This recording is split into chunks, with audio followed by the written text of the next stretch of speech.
In the last few decades, the church has seen increased misunderstanding about how the Christian relates to the Mosaic Law. God gave Israel the law through Moses, who acted as a mediator between God and Israel. Now, this Mosaic Law laid out for Israel what God required of them. And there are many laws that range from how Israelites were to dress to how they were to punish criminals for different crimes. The Mosaic Law was a precise and specific revelation of God's commands for Israel. Leviticus 26 and also Deuteronomy 28 lay out Israel's history in light of the Mosaic Law. If Israel obeyed the law, then God would bless them immeasurably. If they disobeyed the law, then they would be cursed. Israel's history is told through this lens. We can see in the book of Judges that when Israel disobeyed, they were punished by oppressors that God sent against them. They were enslaved, harassed, killed, but when Israel obeyed the law, they were blessed. A revival during the reign of King Hezekiah led to blessing and prosperity for Israel. Ultimately, Israel failed to obey the law and was exiled. But Moses himself knew that this was going to happen. Right after he gave the law in Deuteronomy, Moses says in chapter 29, verse 4, that Israel will not be able to keep the law because they do not have a heart that follows after God. The law measured sin to show the one who was trying to keep the law that they needed a new heart. We can ask the same question about some of the more obscure laws, such as whether the Christian can wear clothing made from two types of material, which was prohibited for Israel in Leviticus 19:19. Or should Christians keep some of the laws, but not all of them? This is often the pragmatic approach that many Christians take. They pick and choose what to keep or not keep in the Mosaic Law. Now, in order to answer the question about the Christian's relationship with the law, we need to understand what the law was trying to accomplish. First and foremost, we should see that the law was never meant to save anyone.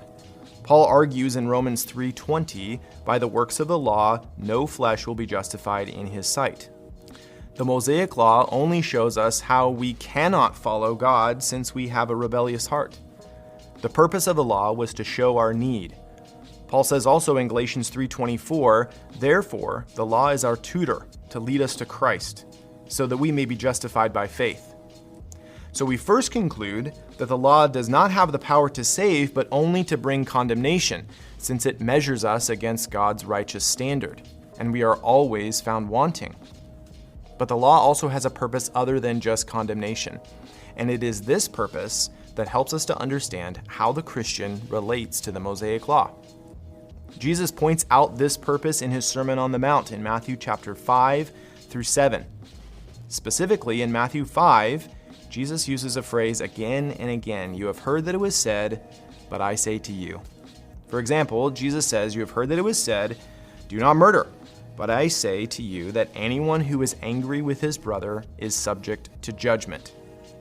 Do not murder is the 6th commandment of the 10 commandments. Jesus says that you can break this commandment even if you are just angry with someone. He's pointing to the principle behind the law. The Pharisees were wrong in that they thought they could actually keep the law. They thought the law was a checklist, and if they kept that checklist, then they were righteous. So if they never murdered anyone, they thought they had fully kept the 6th commandment. Jesus destroys that thinking by saying that if someone is even angry with their brother, they have broken the 6th commandment. James 2:10 also says that if someone just breaks one law, he's guilty of breaking the entire law. Jesus points to the principles behind the laws which were given. Jesus is teaching us that we must understand what brought about a particular law at a particular time. We can learn about the principle behind the law, and ultimately we can learn about the one who gave the law in the first place. Every law is given at a particular time, for a particular reason, to a particular group of people. But that law is a reflection of a principle that comes from God. So by understanding the law, we can understand the principle, and thereby we can understand God better. This is why the greatest commandment is to love God with all your heart, mind, soul, and strength. And the second is to love your neighbor as yourself. The command to love God is not like the command to wear clothing woven of two types of material. The command to love God is actually a principle that we learn to work out within our lives each and every day. So the Mosaic Law was never meant to be the final determining factor on how to live.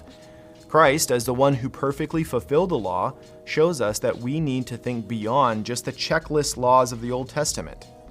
The law was meant to give the principles by which we are to come to know God better. If we love God, we will keep His commandments. So the Christian relates to the Mosaic Law not by being bound to keep the letter of the law as a checklist, but the Christian has a responsibility to study the law, to learn the principles of God, which brought about those laws in order to understand God better.